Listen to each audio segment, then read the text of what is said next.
28 फरवरी से पहले तक ईरान की नीति सिर्फ अपनी सुरक्षा करने की थी, लेकिन बारूद के 5 महीनों ने ईरान की इस नीति को बदल दिया। ईरान के सुप्रीम लीडर मुस्तफा खामनेई अब रक्षा नहीं बल्कि प्रहार में विश्वास करते हैं। यही वजह है कि अमेरिकी राष्ट्रपति बैक चैनल बातचीत के जरिए ईरान से समझौते के प्रयास कर रहे हैं, लेकिन मुस्तफा ने संपूर्ण अरब में विनाश का ब्लूप्रिंट तैयार किया।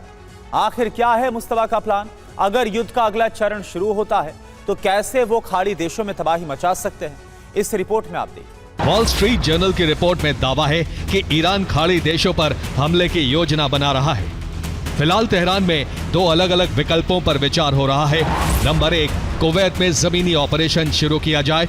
नंबर 2, खाड़ी देशों में मौजूद शियाओं को भड़काकर विध्वंस मचाया जाए। अगर दोबारा अमेरिका जंग छेड़ता है तो तेहरान किसी एक विकल्प को लागू कर सकता है।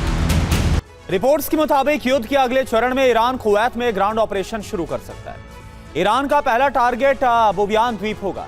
इस द्वीप की ईरान से दूरी करीब 30 से 35 किलोमीटर है।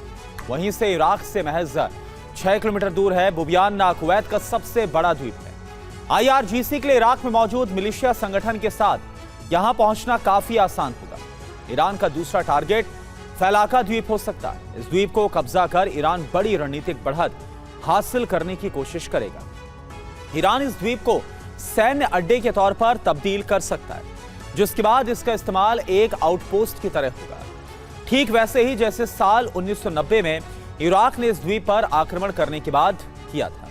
खाड़ी युद्ध के दौरान इराकी सेना ने इस द्वीप पर कब्जा कर अपना अड्डा बना लिया था और कुवैत की हर गतिविधि पर नजर रखता था, साथ ही हमला करते थे। ईरान का तीसरा टारगेट कुवैत का शुवैक बंदरगाह हो सकता है। यह कुवैत की आर्थिक और सैन्य रसद की लाइफलाइन माना जाता है, जिसकी वजह यहां पानी की गहराई काफी ज्यादा होना है। बड़े जहाज यहां पर आसानी से लंगर डाल सकते हैं।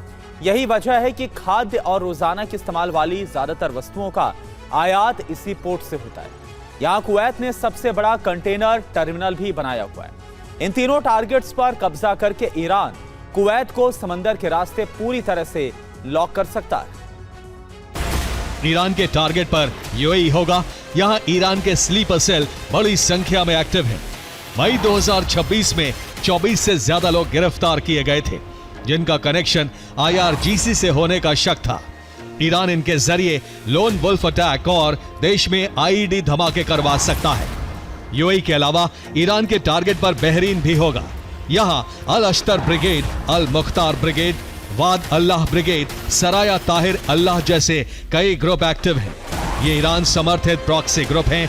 इनमें बड़ी संख्या में शिया लड़ाके शामिल हैं। इसकी एक वजह बहरीन में मौजूद बड़ी शिया आबादी है, जो कुल आबादी का करीब 45 से 50% है।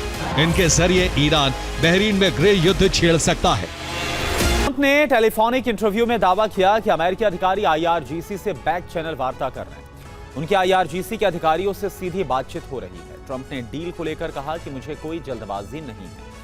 वो यानी ईरान के अधिकारी पोकर के अच्छे खिलाड़ी, लेकिन ईरान अब खत्म हो रहा है। ऐसे में ईरानी अधिकारियों को सफेद झंडा दिखाकर सरेंडर करना चाहिए, और वो ऐसा जल्द कर भी सकते हैं। इसके तुरंत बाद एक्सियोस की एक रिपोर्ट सामने आई, जिसमें दावा किया गया कि मई में ईरान से सीधे संपर्क की कोशिश हुई थी। अहमद वाहिदी से बैक चैनल संपर्क स्थापित किया गया था। ये बैक चैनल संपर्क इराकी कुर्दिस्तान के राष्ट्रपति के जरिए स्थापित हुआ था।